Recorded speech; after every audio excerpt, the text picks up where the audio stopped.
आपके अपने educational platform the content cloud पर। सो कैसे हैं आप सभी? आई होप आप सभी अच्छे होंगे एंड आप सभी की प्रिपरेशन बहुत अच्छे से चल रही होगी।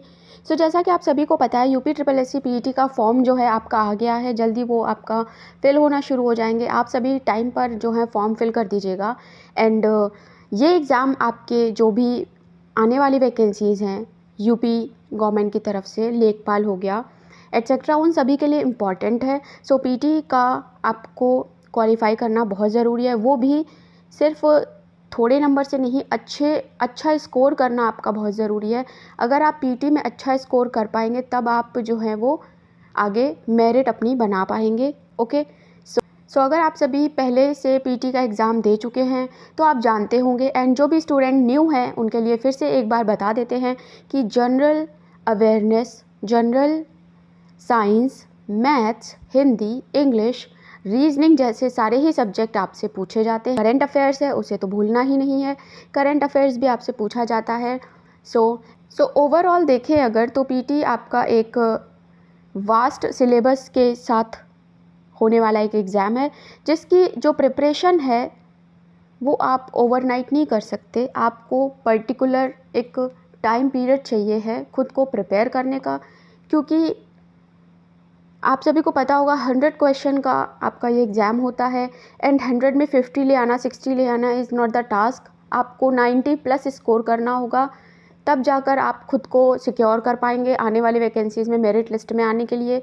ओके, सो इसलिए आपका पीटी जो है ये बहुत ज़रूरी है।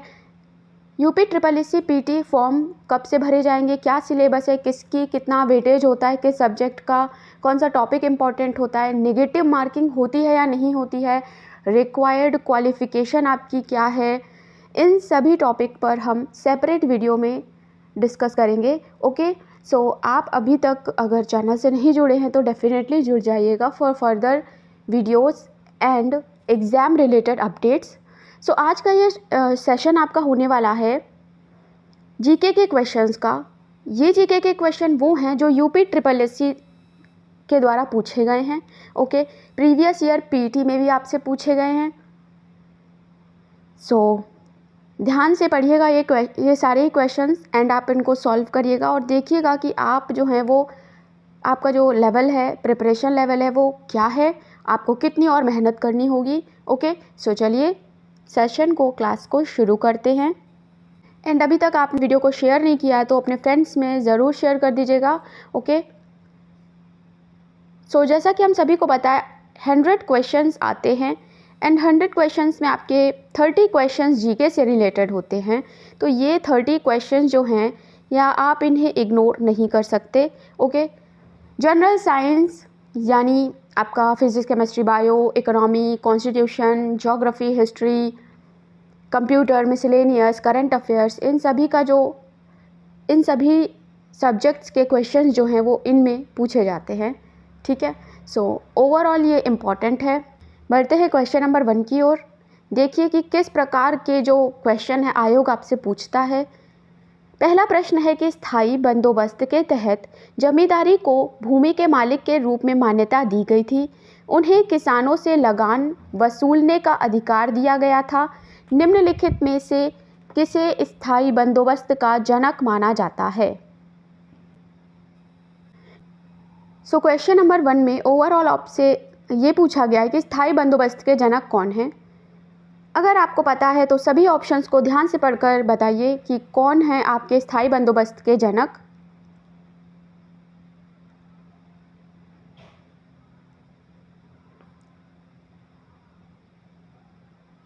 Okay, Warren Hasting, Lord Cornwallis, John Shore, Philip Francis.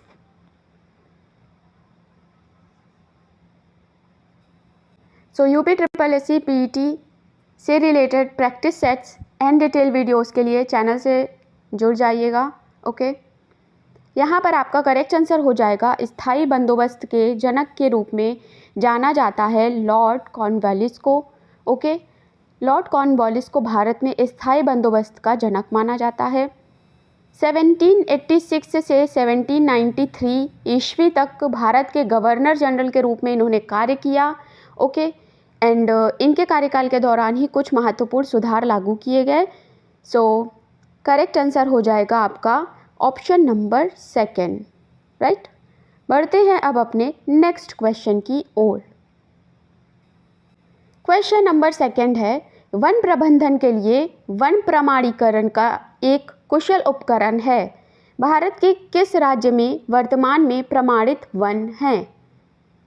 One प्रबंधन के लिए वन प्रमाणीकरण एक कुशल उपकरण है। भारत के किस राज्य में वर्तमान में प्रमाणित वन हैं? आपको बताना है। ऑप्शंस हैं उत्तर प्रदेश, महाराष्ट्र, तमिलनाडु या फिर केरल।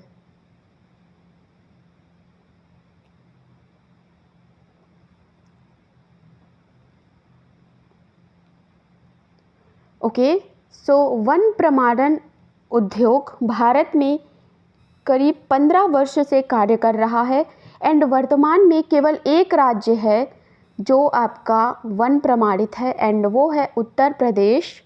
ओके, उत्तर प्रदेश में वन प्रमाणीकरण जो है वो प्रमाणित वन है। सो फर्स्ट ऑप्शन करेक्ट हो जाएगा। बढ़ते हैं अब अपने नेक्स्ट क्वेश्चन की ओर। क्वेश्चन है, थर्ड नंबर क्वेश्चन है, सीढ़ीदार खेती विशेष रूप से खड़ी ढलानों या पहाड़ी इलाकों वाले क्षेत्र में फ़ायदेमंद है।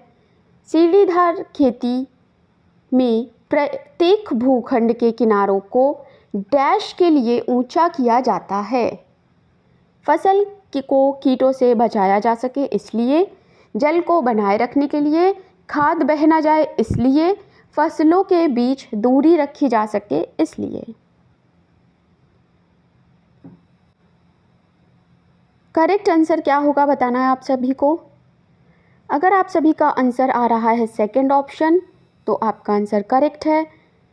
जल को बनाए रखने के लिए ये प्रोसेस किया जाता है, यानी सीढ़ीदार खेती विशेष रूप से खड़ी ढलानों या पहाड़ी इलाकों वाले क्षेत्रों में फ़ायदेमंद है क्योंकि इससे जो है जल को कलेक्ट किया जा सकता है, बनाए रखा जा सकता है। ओके, सो बढ़ते हैं अब अपने नेक्स्ट क्वेश्चन की ओर।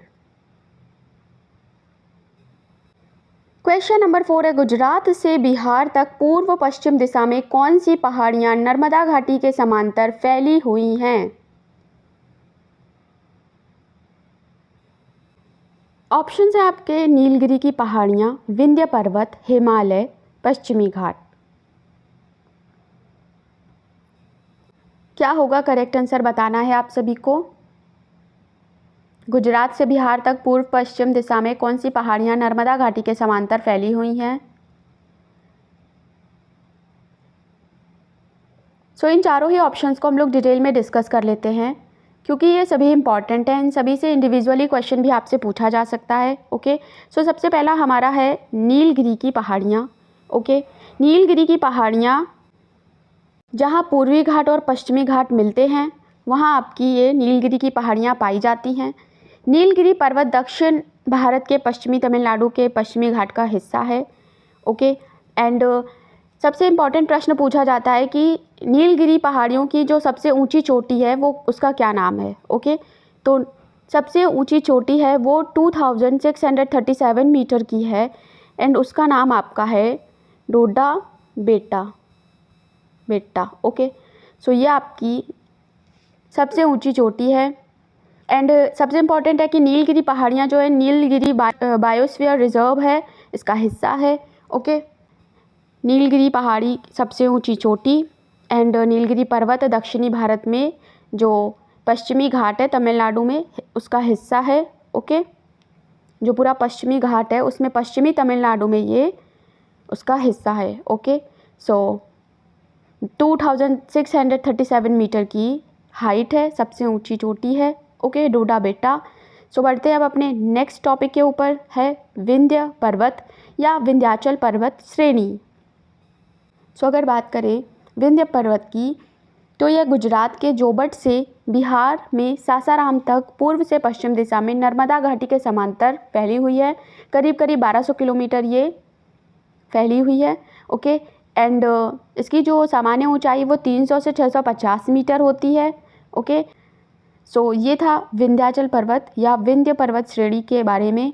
ओके, नेक्स्ट आता है हिमालय। हिमालय के बारे में हम सभी जानते हैं। एंड अगला है हमारा फोर्थ ऑप्शन पश्चिमी घाट।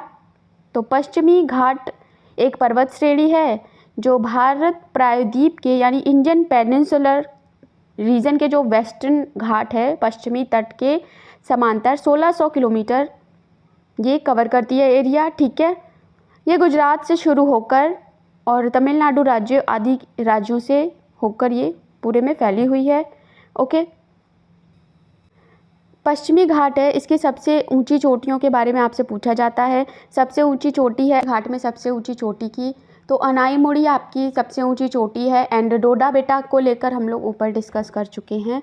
सो ये था हमारा पश्चिमी घाट श्रेणी जो गुजरात, कर्नाटक, गोवा, महाराष्ट्र, केरल और तमिलनाडु राज्यों में होकर उसको कवर करती है। ओके, सो यहाँ पर अगर बात करें आपको सारा ही डिटेल प्राप्त हो गया होगा, समझ आया होगा। एंड जो क्वेश्चन आपसे पूछ रहा है तो वहाँ आपका करेक्ट आंसर है विंध्य पर्वत। ओके, जिसके बारे में हमने पढ़ा कि गुजरात में जोबट से बिहार के सासाराम तक ये फैला हुआ है। विंध्य पर्वत सेकंड ऑप्शन आपका करेक्ट आंसर हो जाएगा। बढ़ते हैं अब अपने नेक्स्ट क्वेश्चन की ओर। क्वेश्चन नंबर 5 है, किसान बही योजना उत्तर प्रदेश में किसानों को लाभ पहुंचाने के लिए शुरू की गई एक पहल थी। यह कार्यक्रम राज्य में कब लागू किया गया था? यह आपका वन लाइनर क्वेश्चन है। ओके, डायरेक्ट क्वेश्चन आपसे पूछा जाता है 2002, 1982, 1972 या फिर 1992। कब ये आपका पहले शुरू की गई थी आपको बताना है। सो करेक्ट आंसर हो जाएगा 1992, ऑप्शन नंबर 4। ऑप्शन नंबर 4 आपका करेक्ट है। बढ़ते अपने अगले प्रश्न की ओर। क्वेश्चन 6 है। क्वेश्चन है नंबर 6 है, थोसेघर जलप्रपात पश्चिमी घाट में स्थित है और समुद्र तल से लगभग 1500 फीट की ऊंचाई पर स्थित है। इसे महशल नदी से जल प्राप्त होता है। थोसेघर जलप्रपात किस राज्य में स्थित है आपसे बताना है। ओके, तो आप सभी के ऑप्शन है महाराष्ट्र, कर्नाटक, केरल या फिर गोवा। तो ये वाटरफॉल जलप्रपात आपका कहाँ पाया जाता है आपको बेसिकली ये बताना है। सो कई सारे इम्पॉर्टेंट जलप्रपात हैं और उनके स्थान हैं जो आपसे पूछे जाते हैं। ठीक है, तो चलिए उन सभी को थोड़ा सा डिस्कस कर लेते हैं। ओके, सबसे पहला आपसे इम्पॉर्टेंट पूछा जाता है दूध सागर जलप्रपात, ये आपका गोवा में स्थित है। ओके, नेक्स्ट है कंचनजंगा जलप्रपात, ये आपका सिक्किम में स्थित है। ओके, एंड नेक्स्ट आपसे इम्पॉर्टेंट पूछा जाता है हुंडरू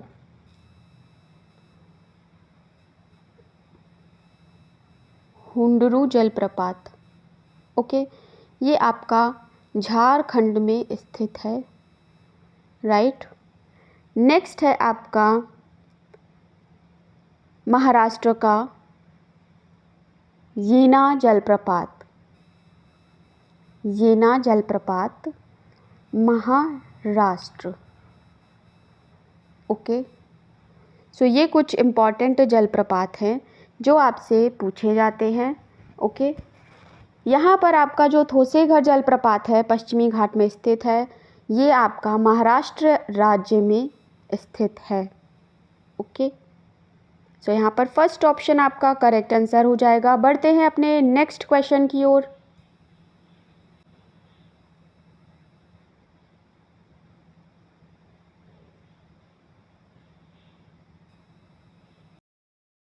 क्वेश्चन नंबर अगला है, रोहतांग दर्रा भारत के हिमालय के पीर पंजाल श्रृंखला के पूर्वी छोर पर ऊंचे पहाड़ी दर्रे में किस राज्य में स्थित है? आपको बताना है कि रोहतांग दर्रा भारत में किस राज्य में स्थित है। हिमाचल प्रदेश, जम्मू कश्मीर, उत्तराखंड या फिर सिक्किम।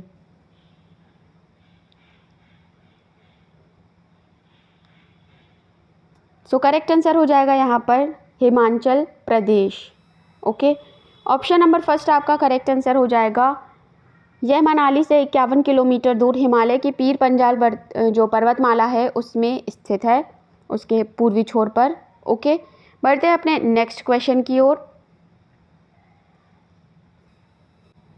प्रश्न है कि उत्तर प्रदेश में लोक संगीत की एक समृद्ध परंपरा है। इस जीवंत संग्रह में वह कौन सा गीत है जिसे मुख्य लोकगीत माना जाने का गौरव प्राप्त है? धमार, बिरहा, टप्पा या कव्वाली? ओके,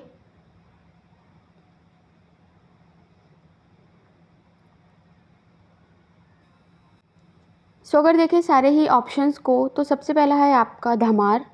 ओके, धमार आपका भारतीय उपमहाद्वीप में एक हिंदुस्तानी शास्त्रीय संगीत का हिस्सा है। अगला है बिरहा, तो यह शैली जो है वो पूर्वी उत्तर प्रदेश और बिहार के बीच काफ़ी लोकप्रिय है। ठीक है। नेक्स्ट है टप्पा, तो ये पंजाब और सिंध के लोक संगीत में से एक है। एंड कव्वाली, कव्वाली उत्तर भारतीय जो है यहाँ पर व्यापक रूप से जाना जाता है। सो यहाँ पर क्वेश्चन नंबर 8 का करेक्ट आंसर हो जाएगा बिरहा, यानी सेकंड ऑप्शन। बढ़ते हैं अपने नेक्स्ट क्वेश्चन की ओर। क्वेश्चन नंबर 9 है, गिर राष्ट्रीय उद्यान अफ्रीका के बाहर दुनिया का एकमात्र स्थान है जहाँ शेर को उसके प्राकृतिक आवास में देखा जा सकता है। गिर राष्ट्रीय उद्यान में किस प्रकार की वनस्पति प्रमुख है? उष्णकटिबंधीय वर्षावन, पर्णपाती वन, उच्च पर्वतीय घास के मैदान या फिर सदाबहार वन? सो बात करें अगर गिर राष्ट्रीय उद्यान की, तो यह भारत के गुजरात राज्य में स्थित है। एंड 1965 में इसकी स्थापना हुई थी। एंड ये एशियाई शेरों को लेकर इसका ज़्यादा इसे जाना जाता है। ओके, एंड यहाँ की जो सबसे इम्पॉर्टेंट चीज़ है वो है कि यहाँ पर 7 प्रमुख बारहमासी यानी 12 मंथ्स बहने वाली नदियाँ पाई जाती हैं यहाँ पर। ठीक है, इस क्षेत्र में, गिर क्षेत्र में हिरन, शेत्रुजी, दतारदी, सिंगोदा, मंछूदरी, गोदावरी और रावल, तो ये आपकी बारहमासी नदियाँ जो इस क्षेत्र में, गिर क्षेत्र में पाई जाती हैं।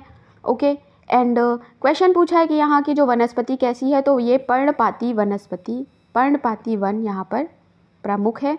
ठीक है, so second option correct answer हो जाएगा। बढ़ते हैं अपने अगले प्रश्न की ओर। क्वेश्चन नंबर 10 है, निम्नलिखित में से कौन सा भारत में प्रत्यक्ष कर है? भारत में प्रत्यक्ष कर कौन सा है? बिक्री कर, सेवा कर, आयकर या फिर मनोरंजन कर? सो इस क्वेश्चन का करेक्ट आंसर हो जाएगा थर्ड वाला ऑप्शन, आयकर। आयकर आपका करेक्ट आंसर है। बढ़ते हैं अपने अगले प्रश्न की ओर। उत्तर प्रदेश में एक विशिष्ट शिखर है जो इसकी सीमाओं के भीतर सर्वोच्च स्थान रखता है। इस राज्य के उच्चतम बिंदु के नाम से जाना जाता है। क्या नाम है? 4 ऑप्शन है आपके पास, अमसोत चोटी, बेतिंगलिंग छिप, डोलीगट्टा या सोनसोगोर?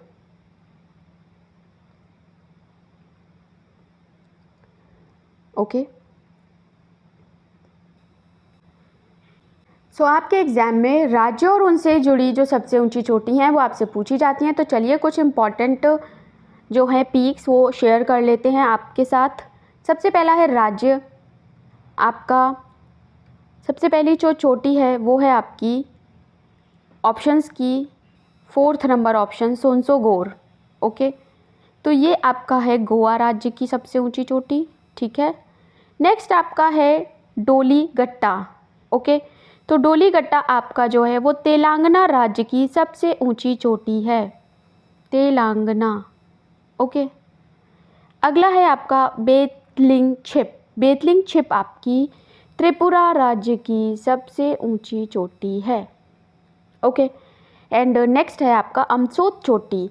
तो अमसोत चोटी उत्तर प्रदेश की सबसे ऊंची चोटी है, उत्तर प्रदेश। जो अमसोत चोटी है ये शिवालिक पहाड़ियों का एक हिस्सा है। ठीक है, आपका जो ऑप्शन नंबर फर्स्ट है यहाँ पर करेक्ट आंसर हो जाएगा। नेक्स्ट आपसे सबसे ऊंची चोटी पूछी जाती है नंदा देवी। ओके, नंदा देवी, तो ये आपकी उत्तराखंड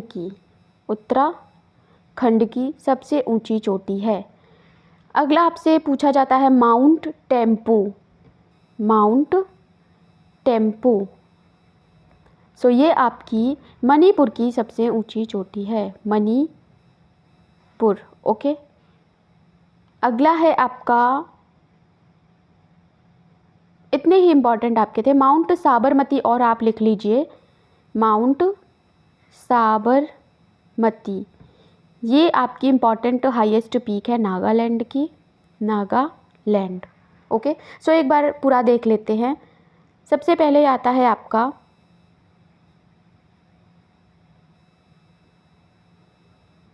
अमसोत चोटी। ओके, ये आपकी उत्तर प्रदेश की है। बेतलिंगछिप, ये आपकी त्रिपुरा की सबसे ऊंची चोटी है। एंड डोलीगट्टा, ये आपका जो है वो उच्चतम बिंदु है तेलंगाना का। सोनसोगोर गोवा का। नंदा देवी उत्तराखंड। माउंट टेम्पू मणिपुर। माउंट साबरमती ये आपका है नागालैंड। ओके, सो ये आपके थे कुछ राज्य और उनकी सबसे ऊंची चोटियाँ। क्वेश्चन नंबर 11 का करेक्ट आंसर हो जाएगा उत्तर प्रदेश, राइट। बढ़ते हैं अपने अगले प्रश्न की ओर। अगला प्रश्न है क्वेश्चन नंबर 12। सो 12 नंबर क्वेश्चन है कि तापी नदी दक्षिणी मध्य प्रदेश राज्य की पूर्वी सतपुड़ा श्रृंखला से निकलती है और पूर्व से पश्चिम की ओर ये आपकी बहती है। ओके, इसका नाम निम्नलिखित में से किस देवी के नाम पर रखा गया है? ताप्ती, सूर्यदेव, माँ काली या इनमें से कोई नहीं? क्या होगा आपका करेक्ट आंसर? सो यहाँ पर आपका करेक्ट आंसर आ जाएगा ताप्ती। ओके, ताप्ती एक मध्य भारतीय नदी है। ऑप्शन नंबर फर्स्ट आपका यहाँ करेक्ट आंसर हो जाएगा। ओके,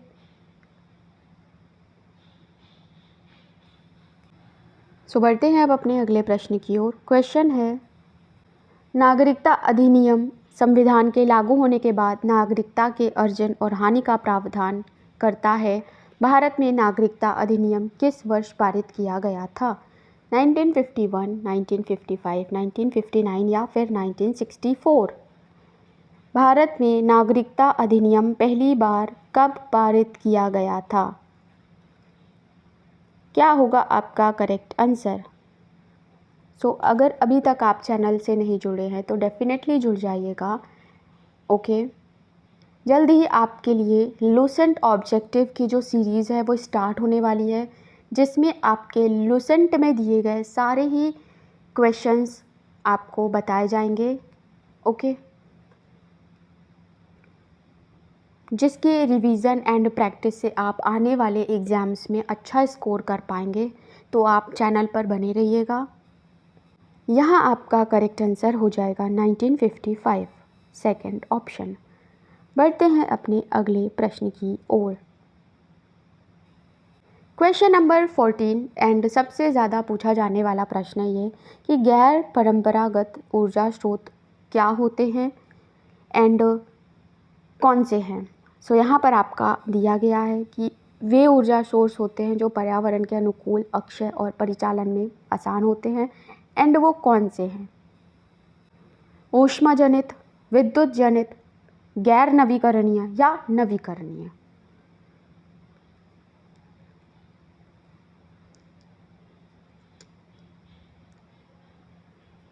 सो यहाँ पर करेक्ट आंसर हो जाएगा नवीकरणीय, ऑप्शन नंबर 4।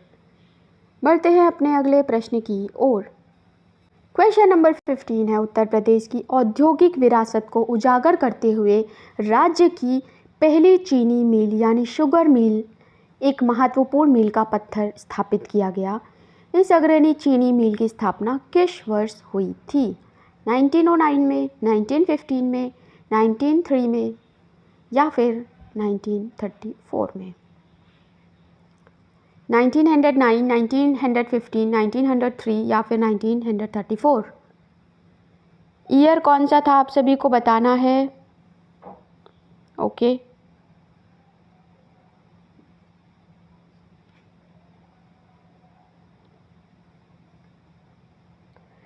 सो वर्ष 1903 में भारत में आधुनिक चीनी उद्योग का स्थापित हुआ एंड ये उत्तर प्रदेश के प्रतापपुर में देवरिया ज़िले में इसकी स्थापना हुई।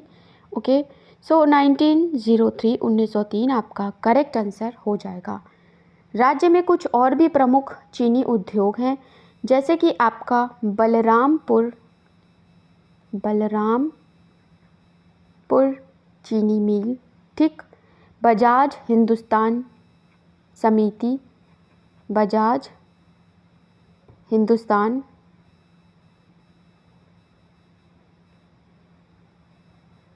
ओके, धामपुर चीनी मिल, धामपुर चीनी मिल। अगली है आपकी ओवारी केश चीनी समिति, ठीक है, ओवारी केश चीनी समिति। तो ये आपकी कुछ और प्रमुख उद्योग हैं जो आपसे पूछे जा सकते हैं। पहला आपके लिए इम्पॉर्टेंट था, तो ये आपका थर्ड ऑप्शन जो है 1903 यहाँ पर करेक्ट आंसर हो जाएगा। सो यहाँ फिनिश होते हैं ये आपके यूपी SSSC PET की परीक्षा के लिए जीके के होने वाले कुछ महत्वपूर्ण प्रश्न, जिसमें आपके जो हैं प्रीवियस ईयर क्वेश्चंस भी शामिल होंगे। आपको डेली बेसिस पर प्रैक्टिस सेट प्रोवाइड किए जाएंगे, जिसमें आपके प्रीवियस ईयर क्वेश्चंस भी शामिल होंगे एंड आपके एक्सपेक्टेड क्वेश्चन भी शामिल होंगे।